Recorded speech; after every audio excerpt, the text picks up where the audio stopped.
na ako mga master, kaso hindi kami pwede magkain dahil sa lakas ng hangin. Saka wala kasi kaming gamit na tulad ng butin, pwede kahit maghangin, kahit saan, kahit umulan. Wala kasi kaming ganun. Ano lang sa amin, panggatong. Kung mayroon mang makuha ng panggatong na pwedeng gamitin, yun lang. Siguro pag may pambili kami ng butin, nung tinatawag na parang maliit na lutuan, ay mas mabuti. Kasi hindi na kami kahit umulan. Wala kaming kaputi o pang man lang sa ulan, wala. Brad, hanap tayo ng pwede nating maanoan, Brad, yung safety. So ayun mga master, alauna na ng madaling araw. So ayan, patuloy pa rin kaming naglalakad para pagputok ng bukang liwayway, nandun na kami sa mundukan, nasa ibabaw na kung saan yung medyo may kalayuan pa kasi mga kamaster eh. Pero napasok na namin yung ground zero na medyo delikadong lugar. Nandito na kami mga kamaster sa ground zero. Sana suportado nyo kami sa lahat ng mga lakad namin. Hindi nyo kami pababayaan. So yun mga kamaster, lakad muna kami para naman sa makakita kami ng pwede namin pagtuluyan kasi malaki yung chance na umulan eh.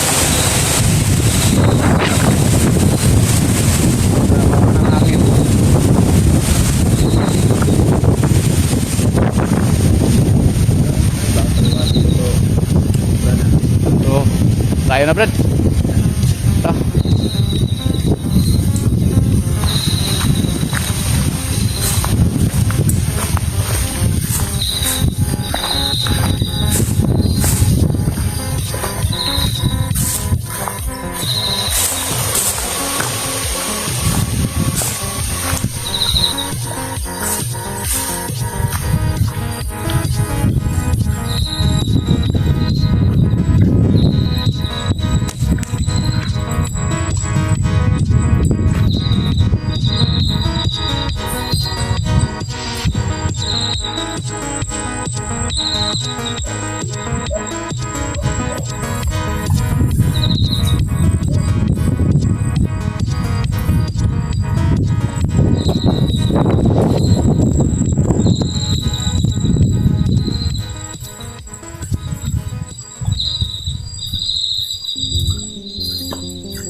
Ayo.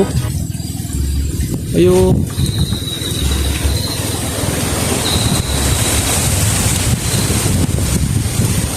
Ayo.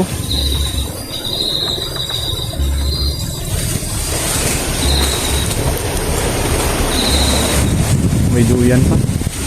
Parang pwede tayo dito ah.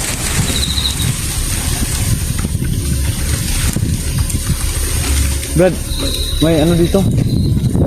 May kubo.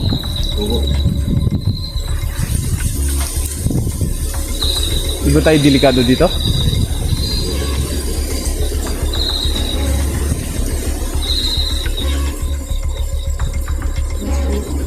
Ha?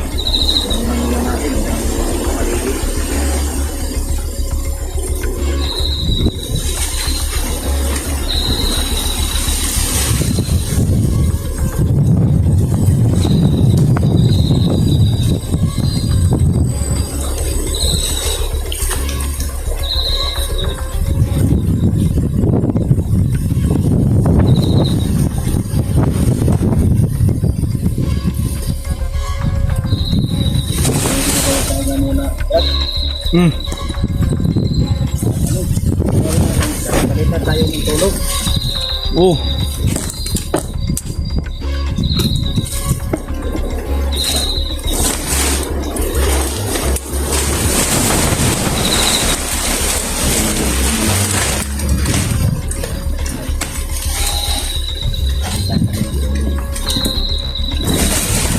So yun mga master, si Mr. yung tao muna yung magbubantay, palitan kami ng tulog kahit isang oras lang, good na ako dun.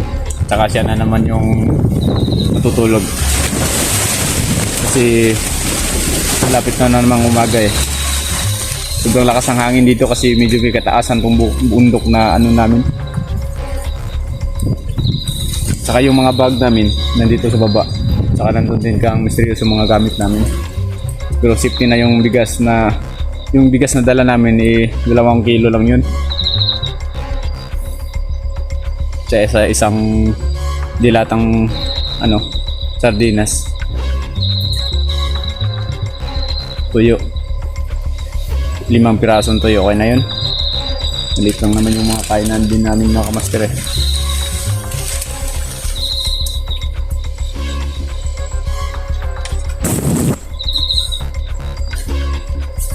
Tulog muna ako, Brad.